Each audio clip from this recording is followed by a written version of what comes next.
Hello friends, स्वागत है आपका आपके अपने मनपसंद यूट्यूब चैनल समर्पण आईसीएस पे और मैं हूं कुमार दुर्गेश। आज आपका टॉपिक है भारत में संविधान का ऐतिहासिक विकास।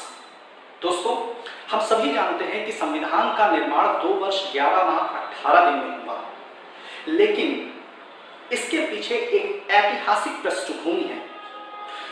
भारत के संविधान को समझने के लिए, स्टार्ट करने के लिए उसकी ऐतिहासिक पृष्ठभूमि को भी समझना बहुत ज़्यादा जरूरी है। इसलिए मैं इस टॉपिक से अपने इस विषय को स्टार्ट करता हूं। दोस्तों, हम ऐतिहासिक काल से ही राजतंत्रात्मक शासन व्यवस्था में जीने वाले लोग हैं। फिर हमारे संविधान के निर्माण में 2 वर्ष 11 माह 18 दिन का समय लगा और हम एक लोकतांत्रिक राष्ट्र में परिवर्तित हो गए। तो क्या हमारे संविधान के निर्माण में सिर्फ 2 वर्ष 11 माह 18 दिन का ही समय लगा या उसके पीछे एक ऐतिहासिक पृष्ठभूमि है?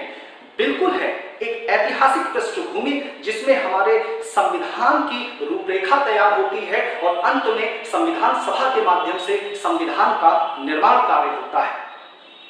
यह ऐतिहासिक पृष्ठभूमि का प्रारंभ कहीं ना कहीं उस समय से होता है जब भारत में अंग्रेजों का आगमन होता है। वह समय है 1608 ईस्वी। दोस्तों, भारत में अंग्रेजों का आगमन 1608 ईस्वी में होता है।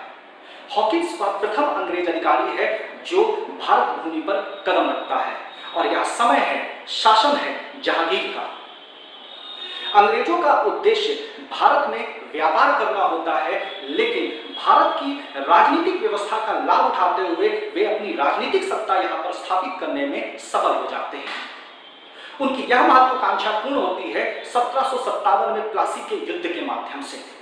अंग्रेज भारत में अपनी राजनीतिक सत्ता 1757 में प्लासी के युद्ध के माध्यम से स्थापित करते हैं और किसी न किसी रूप में 1947 तक अपनी सत्ता स्थापित रखने में सफल रहते हैं। प्रारंभ में यह शासन ईस्ट इंडिया कंपनी के अधीन होता है, बाद में यह ब्रिटिश क्राउन के प्रत्यक्ष नियंत्रण में चला जाता है। यानी कि 1757 से लेकर 1858 तक भारत पर ईस्ट इंडिया कंपनी का शासन होता है और फिर 1858 से लेकर 1947 तक ब्रिटिश क्राउन का प्रत्यक्ष नियंत्रण होता है। दोस्तों, इन्हीं 190 सालों में अंग्रेजों के द्वारा जो नियम बनाए गए, कानून बनाए गए, जो अधिनियम बनाए गए, वही अधिनियम भारत के ऐतिहासिक पृष्ठभूमि का निर्माण करते हैं और इसी ऐतिहासिक पृष्ठभूमि के आधार पर अंततोगत्वा भारत के संविधान की आधारशिला रखी। दोस्तों, भारतीय संविधान में जिन राजनीतिक संस्थाओं को स्थापित किया गया है, उनका विकास अंग्रेजी शासन के इन्हीं 200 वर्षों के काल में हुआ है। वस्तुतः भारत में ईस्ट इंडिया कंपनी की सत्ता स्थापित होने के पश्चात ब्रिटेन की संसद ने लगातार ईस्ट इंडिया कंपनी को नियंत्रित करने का प्रयास किया। उसके नियंत्रण के इसी क्रम में तमाम अधिनियम आते हैं जो भारत में सुनिश्चित शासन व्यवस्था की शुरुआत करते हैं, जो इस प्रकार हैं। 1773 का रेगुलेटिंग एक्ट, 1784 का पिट्स इंडिया एक्ट, 1793 का चार्टर एक्ट, 1813 का चार्टर एक्ट, 1833 का चार्टर एक्ट, 1853 का चार्टर एक्ट और अंत में 1858 का भारत शासन अधिनियम। दोस्तों, 1858 का भारतीय शासन अधिनियम कई मायनों में अत्यंत महत्वपूर्ण है, क्योंकि इसने भारत से ईस्ट इंडिया कंपनी की सत्ता को समाप्त कर दिया और ब्रिटिश संसद का प्रत्यक्ष शासन भारत में स्थापित किया।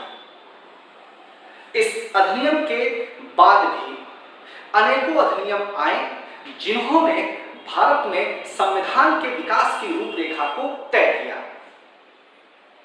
इनमें महत्वपूर्ण अधिनियम है 1861 का भारतीय परिषद अधिनियम, 1892 का भारतीय परिषद अधिनियम और 1909 का भारतीय परिषद अधिनियम।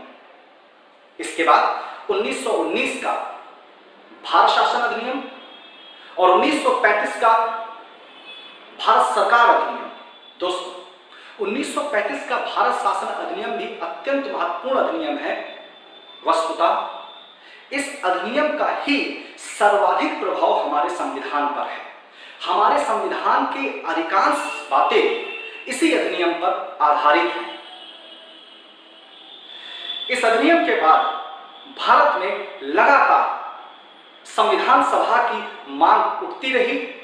परिणाम स्वरूप इस समस्या से निपटने के लिए ब्रिटिश संसद ने क्रिप्स मिशन भेजा और अंत में कैबिनेट मिशन भेजा, जिसने भारतीय संवैधानिक समस्या को हल करने का प्रयास किया और अंततोगत्वा किया भी, क्योंकि भारत के संविधान का निर्माण जिस संविधान सभा में हुआ था वो कैबिनेट मिशन के द्वारा ही गठित की गई थी। कैबिनेट मिशन योजना के पश्चात भारत में माउंटबेटन योजना आती है। माउंटबेटन योजना में भारत के विभाजन को स्वीकार कर लिया जाता है और अंतिम अधिनियम जो ब्रिटिश संसद द्वारा भारत के लिए पारित किया गया था वह था भारतीय स्वतंत्रता अधिनियम 1947। दोस्तों, ये तमाम अधिनियम जिनके मैंने अभी नाम लिए हैं, ये ऐसे महत्वपूर्ण अधिनियम हैं जिनसे तमाम चीजों को एग्जाम में पूछा जाता है। लेकिन अगर इस अधिनियम को हम विस्तार से पढ़ें तो बहुत लंबा समय निकल जाएगा, इसलिए इस अधिनियम के वे जरूरी तत्व ही मैं आपके सामने रखूंगा जो एग्जाम में अक्सर पूछे जाते हैं, जिन पर फोकस होना जरूरी भी। तो सबसे पहले मैं 1773 के रेगुलेटिंग एक्ट के बारे में बात करता हूं। 1773 का रेगुलेटिंग एक्ट कंपनी को नियंत्रित करने के उद्देश्य में लाया गया पहला अधिनियम था। इस अधिनियम द्वारा महत्वपूर्ण परिवर्तन किया गया। बंगाल के गवर्नर को बंगाल का गवर्नर जनरल बना दिया गया। बंगाल के प्रथम गवर्नर जनरल वारेन हेस्टिंग्स थे। गवर्नर जनरल को सलाह देने के लिए एक परिषद का गठन किया गया जिसके 4 सदस्य थे, जिनमें फिलिप फ्रांसिस, मानसन, क्लेवरिन और बार्वेल शामिल थे। इस अधिनियम ने एक अन्य महत्वपूर्ण कार्य किया। कलकत्ता में उच्च न्यायालय की स्थापना की, जिसके प्रधान न्यायाधीश लॉर्ड एलिजा इम्बे थे। यह न्यायालय 1774 में अस्तित्व में आता है। 1773 के बाद 1784 का पिट्स का इंडिया एक्ट आता है। पिट्स ब्रिटिश प्रधानमंत्री हैं और उन्हीं के शासनकाल के दौरान यह अधिनियम आता है। इस अधिनियम की कुछ महत्वपूर्ण बात है, जैसे इस अधिनियम द्वारा भारत में द्वैध शासन व्यवस्था को प्रारंभ किया गया और यह द्वैध शासन व्यवस्था कंपनी के भीतर था, जब कंपनी के अंदर नियंत्रण मंडल की स्थापना की गई, जिसे बोर्ड ऑफ कंट्रोल के नाम से जाना जाता है।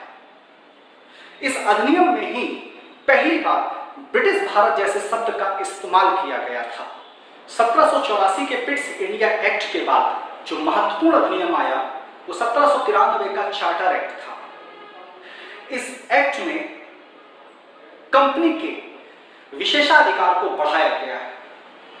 दोस्तों, वास्तव में मैं आपको कंपनी का एक सामान्य सा परिचय दे दूं।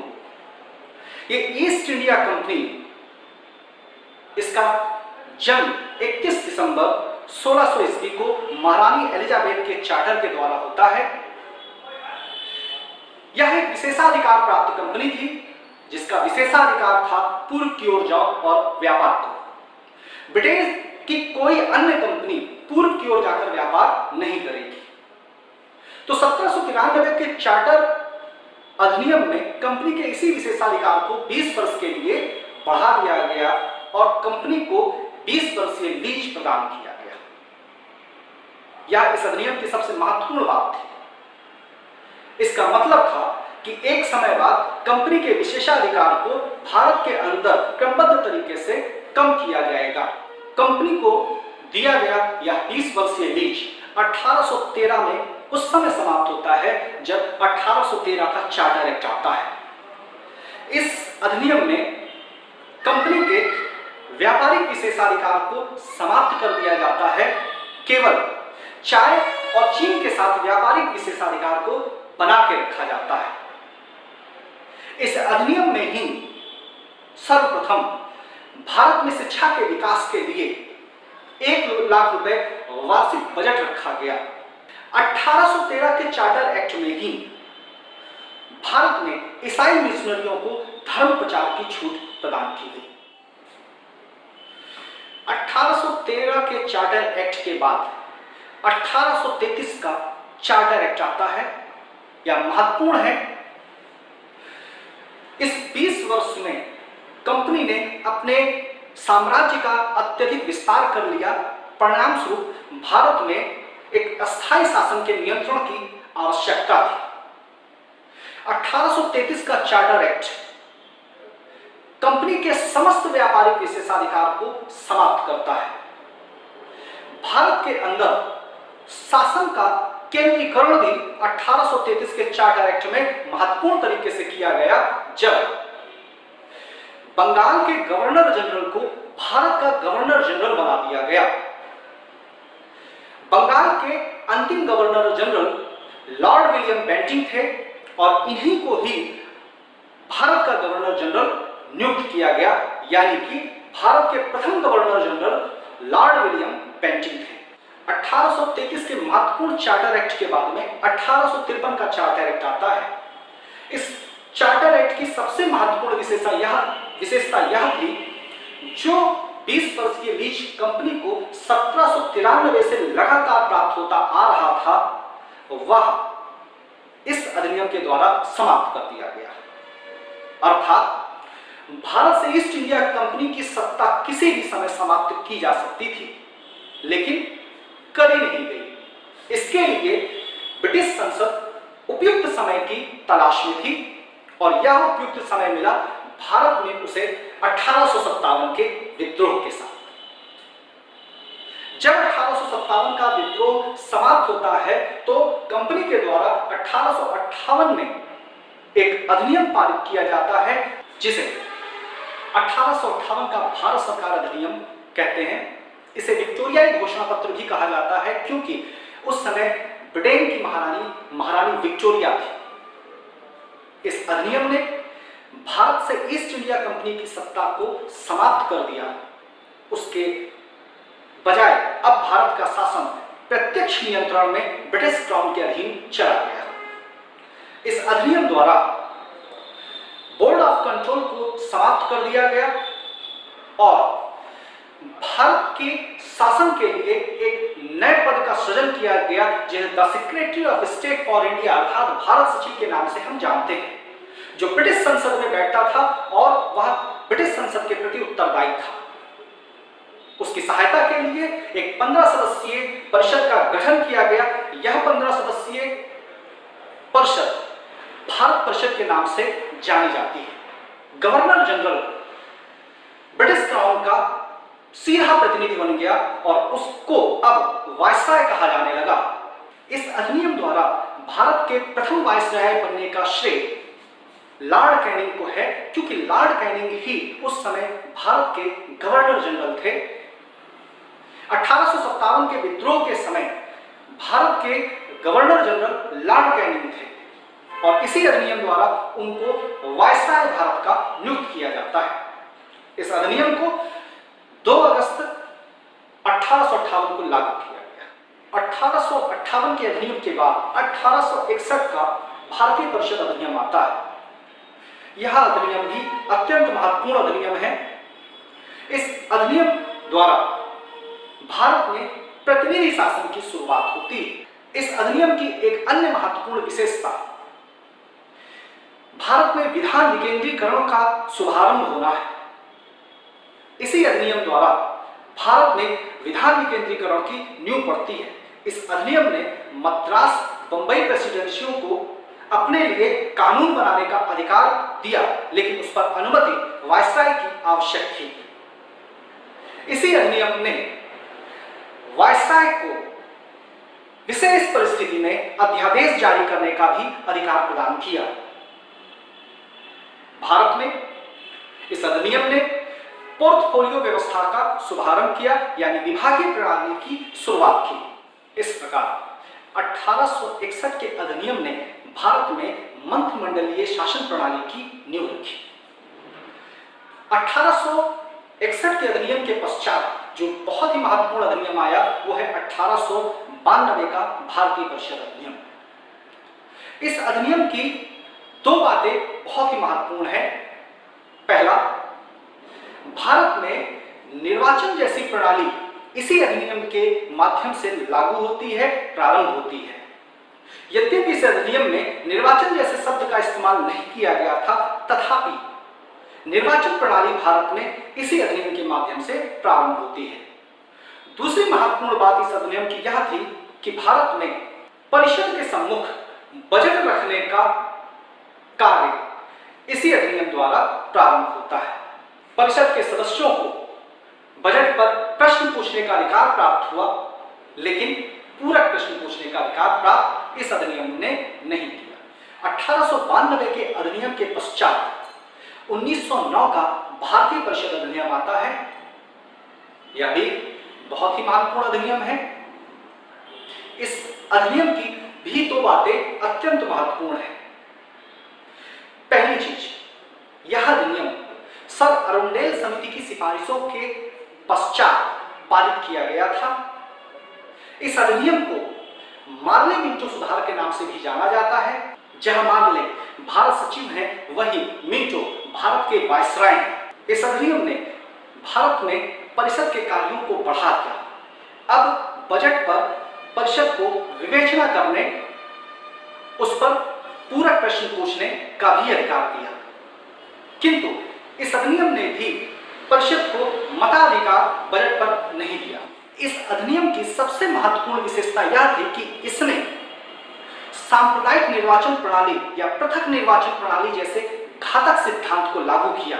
इस घातक प्रणाली को मुस्लिमों को प्रदान किया गया और यह सिद्धांत ही कहीं ना कहीं भारत के विभाजन का कारण बनता है। 1909 के अधिनियम के पश्चात भारत में आने वाला अगला अधिनियम 1919 का भारत शासन अधिनियम था। भारत शासन अधिनियम को मोंटेग्यू-चेम्सफोर्ड सुधार के नाम से भी जाना जाता है। यहाँ पर मोंटेग्यू भारत सचिव हैं, जबकि चेम्सफोर्ड भारत के वायसराय हैं। इस अधिनियम की कुछ महत्वपूर्ण विशेषताएं हैं जिन्हें हमें अपने दिमाग में रखने की जरूरत है। जैसे इस अधिनियम द्वारा भारत सचिव के पद दायित्व को कुछ कम कर दिया गया। एक नए पद का सृजन किया गया जिसे भारतीय उच्चायुक्त के नाम से जानते हैं, और भारत सचिव के कुछ कृत्य लेकर भारत के उच्चायुक्त को सौंप दिया गया। भारत का उच्चायुक्त वास्तव में भारतीय वायसराय का प्रतिनिधि था जो ब्रिटेन में था। इस अधिनियम द्वारा केंद्र में दो सदनीय विधायिका स्थापित की गई। पहला राज्य परिषद, दूसरा विधानसभा। इसी अधिनियम द्वारा प्रशासन को सुविधाजनक बनाने के लिए दो भागों में विभाजित किया गया, केंद्रीय सूची के विषय और राज्य सूची के विषय। प्रांतीय स्तर पर शासन प्रशासन को और बेहतर बनाने के लिए राज्य सूची के विषयों को दो भागों में विभाजित किया गया, एक हस्तांतरित विषय और दूसरे गैर हस्तांतरित विषय। गैर हस्तांतरित विषयों का प्रशासन गवर्नर के द्वारा अपने से नियुक्त पार्षदों के माध्यम से किया जाता था, जबकि हस्तांतरित विषयों पर प्रशासन भारतीय मंत्रियों के द्वारा किया जाता था। दोस्तों, अब हम बात करेंगे 1935 के भारत सरकार अधिनियम की। इस अधिनियम में 321 अनुच्छेद और 10 अनुसूचियां थी। भारत का संवैधानिक ढांचा बहुत कुछ इसी अधिनियम पर आधारित है। इस अधिनियम में एक संघ को प्रस्तावित किया गया था जो मिलकर बनता ब्रिटिश भारत और देसी रियासतों से, लेकिन इसमें देसी रियासतों का सम्मिलन स्वैच्छिक था और यह भी बात कही गई थी जब तक आधे से अधिक देसी रियासतें इस संघ का हिस्सा नहीं बनेंगी तब तक यह संघ अस्तित्व में नहीं आ सकता। परिणाम स्वरूप ऐसा नहीं हो सका और यह संघ कभी भी अस्तित्व में नहीं आया। इस अधिनियम ने भी शासन के विषयों को केंद्रीय और प्रांतीय विषयों में विभाजित किया। प्रांतीय स्तर पर 1919 में प्रारंभ की गई वैध शासन व्यवस्था को इस अधिनियम द्वारा समाप्त कर दिया गया। उसके स्थान पर केंद्र में अब वैध शासन व्यवस्था को प्रारंभ किया गया। केंद्रीय विषयों को हस्तांतरित विषय और गैर हस्तांतरित विषयों में विभाजित किया गया।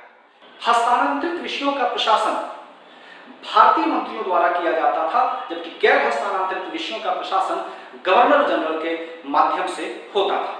इस अधिनियम द्वारा संघीय न्यायालय की स्थापना की गई, जिसे संविधान की व्याख्या करने का पूर्ण अधिकार था। इसी अधिनियम द्वारा भारत परिषद को समाप्त कर दिया गया और भारत सचिव को मंत्रणा देने के लिए कुछ सदस्य नियुक्त कर दिए गए। दोस्तों, 1935 के भारत शासन अधिनियम के लागू होने के पश्चात प्रांतीय स्तर पर निर्वाचन होते हैं और इस निर्वाचन में 6 राज्यों में कांग्रेस की सरकार, 3 राज्यों में मिलीजुली सरकार, 1 राज्य में कृषक प्रजा पार्टी की सरकार और 1 राज्य में यूनियनिस्ट पार्टी की सरकार बनती है। कृषक प्रजा पार्टी की सरकार बंगाल में, जबकि यूनियनिस्ट पार्टी की सरकार पंजाब में बनती है। दोस्तों, 1935 का भारत सरकार अधिनियम इस मायने में भी बहुत महत्वपूर्ण है क्योंकि आजादी तक 1947 तक भारत का शासन प्रशासन इसी अधिनियम के माध्यम से संचालित होता रहा। दोस्तों, 1935 आते आते भारत में संविधान सभा के माध्यम से संविधान के निर्माण की मांग लगातार जोर पकड़ती जा रही थी। इधर सरकार और भारतीयों के मध्य एक जबरदस्त गतिरोध था, जिसे खत्म करने के लिए लॉर्ड लिनलिथगो ने अगस्त 1940 में एक प्रस्ताव की घोषणा की, जिसे अगस्त प्रस्ताव के नाम से जानते हैं। इस अगस्त प्रस्ताव में यह कहा गया था कि द्वितीय विश्व युद्ध की समाप्ति के पश्चात एक संविधान सभा का गठन किया जाएगा, जिसे भारतीय संविधान की रूपरेखा तय करने का अधिकार होगा। लेकिन कांग्रेस ने इसको पूरी तरीके से अस्वीकार कर दिया। अगस्त प्रस्ताव के बाद 1942 में ब्रिटिश प्रधानमंत्री विंस्टन चर्चिल के द्वारा भारत की संवैधानिक समस्या को हल करने के लिए सर स्टेफर्ड क्रिप्स के नेतृत्व में क्रिप्स मिशन भेजा जाता है, लेकिन सभी दल क्रिप्स मिशन को अस्वीकार कर देते हैं। भारतीय संवैधानिक समस्या को हल करने के लिए ब्रिटिश सरकार द्वारा एक अन्य प्रयास 1946 में किया जाता है, जब कैबिनेट मिशन भारत आता है।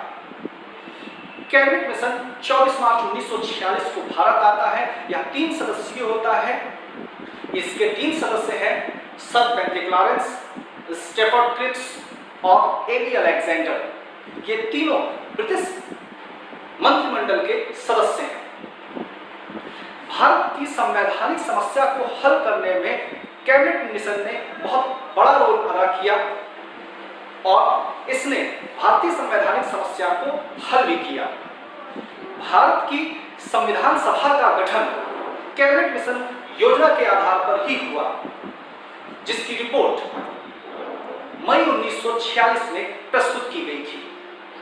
कैबिनेट मिशन के आधार पर ही जुलाई अगस्त में निर्वाचन होते हैं और निर्वाचन के पश्चात संविधान सभा का गठन होता है। यह निर्वाचन अप्रत्यक्ष रूप से होता है और 1937 की प्रांतीय असेंबली के चुनाव पर आधारित होता है। दोस्तों, कैबिनेट मिशन योजना के तहत जिस संविधान सभा का गठन हुआ, उस संविधान सभा में 389 सदस्य थे। इन 389 सदस्यों में से 296 सदस्य ब्रिटिश भारत से निर्वाचित होने थे और 93 सदस्यों का चुनाव देसी रियासतों के द्वारा किया जाना था। जो संविधान सभा गठित होने वाली थी, यह संप्रदाय और जातीय आधार पर निर्वाचित होनी थी। संविधान सभा का एक सदस्य 10 लाख की जनसंख्या पर निर्वाचित होना था। 296 सदस्यों के लिए जो निर्वाचन हुए उनमें 208 सदस्य कांग्रेस के विजित हुए, 73 सदस्य मुस्लिम लीग के निर्वाचित हुए, शेष अन्य पार्टियों से संबंधित थे। दोस्तों, निर्वाचन के पश्चात संविधान सभा की पहली बैठक 9 दिसंबर 1946 को होती है, लेकिन मुस्लिम लीग इसका विरोध करती है और संविधान सभा की बैठक में शामिल नहीं होती है। मुस्लिम लीग की अनुपस्थिति में संविधान सभा की बैठक होती है, जिसकी अध्यक्षता डॉक्टर सच्चिदानंद सिन्हा के द्वारा की जाती है। ये संविधान सभा के अस्थायी अध्यक्ष थे। 11 दिसंबर 1946 को डॉक्टर राजेंद्र प्रसाद के रूप में संविधान सभा को स्थायी अध्यक्ष, हरेंद्र मुखर्जी और टी कृष्णमाचारी के रूप में उपाध्यक्ष व BN राव के रूप में संविधान का सलाहकार प्राप्त होता है। दोस्तों, कैबिनेट मिशन योजना के अंतर्गत एक अंतरिम सरकार का गठन हुआ, जिसके अध्यक्ष पंडित जवाहरलाल नेहरू थे। इस अंतरिम सरकार में सरदार वल्लभ भाई पटेल को गृह, सूचना और प्रसारण मंत्रालय प्राप्त होता है। वहीं बलदेव सिंह जाखड़ को रक्षा विभाग की प्राप्ति होती है। कैबिनेट मिशन योजना के पश्चात हम बात करते हैं माउंटबेटन योजना की। ब्रिटिश प्रधानमंत्री क्लेमेंट एटली ने घोषणा करी कि अंग्रेज जून 1948 तक भारत को आजाद कर देंगे और सत्ता उत्तरदायी भारतीयों को सौंप देंगे। परिणाम स्वरूप 22 मार्च 1947 को लॉर्ड माउंटबेटन को भारत का वायसराय बनाकर भेजा जाता है। 3 जून 1947 को माउंटबेटन द्वारा एक प्रस्ताव घोषित किया जाता है, जिसे माउंटबेटन योजना के नाम से जानते हैं। इस माउंटबेटन योजना में भारत के विभाजन को स्वीकार कर लिया जाता है और पाकिस्तान और भारत के लिए अलग अलग संविधान सभा के गठन को भी मंजूरी प्रदान कर दी जाती है। इस माउंटबेटन योजना के आधार पर 18 जुलाई 1947 को ब्रिटिश संसद द्वारा भारत के लिए अंतिम अधिनियम पारित किया जाता है, जिसे भारतीय स्वतंत्रता अधिनियम कहते हैं। यही भारतीय स्वतंत्रता अधिनियम 15 अगस्त 1947 को लागू होता है और इसके लागू होने के परिणाम स्वरूप भारत और पाकिस्तान नामक 2 नए संप्रभु राष्ट्रों का निर्माण होता है। भारत सचिव के पद को समाप्त कर दिया जाता है। अब वायसराय और प्रांतों में गवर्नर संवैधानिक प्रमुख बनकर रह जाते हैं। इस प्रकार दोस्तों, भारतीय स्वतंत्रता अधिनियम 1947 ने भारत को स्वतंत्र राष्ट्र के रूप में स्थापित किया और भारत की स्वतंत्रता के पश्चात एक नए राष्ट्र के तौर पर भारत स्थापित होता है। एक लोकतांत्रिक राष्ट्र के तौर पर भारत स्थापित होता है, जहां पर लोगों को न्याय है, स्वतंत्रता है, समानता है और हम बंधुत्व जैसे आदर्शों को भी प्राप्त करने के लिए प्रयासरत हैं। लेकिन इन आदर्श तत्वों को प्राप्त करने के लिए जिस संविधान का निर्माण 2 वर्ष 11 माह 18 दिन में हुआ, उस संविधान की पृष्ठभूमि 1773 के रेगुलेटरी एक्ट के माध्यम से प्रारंभ होती है और 1935 के अधिनियम तक परिमार्जित होती है। अंततोगत्वा भारत का एक समृद्ध संविधान तैयार होता है और आज हम उस समृद्ध संविधान का विभिन्न संशोधनों के माध्यम से रूप देखते हैं और उसके गुणों को महसूस करते हैं। जहां हमारे साथ ही लगभग तैयार हुए अन्य देशों के संविधान विनष्ट हो गए, हमारे देश का संविधान इतना बेहतर रहा कि आज भी हम विभिन्न विषम परिस्थितियों के बावजूद लगातार विकास की ओर अग्रसर हो रहे हैं। तो दोस्तों, आज के लिए बस इतना ही। आपको हमारा वीडियो कैसा लगा, लाइक, शेयर और कमेंट करके जरूर बताएं। हम मिलते हैं अपने नेक्स्ट वीडियो में जल्द ही। तब तक के लिए आप अपना बहुत ही ख्याल रखिए। Thank you.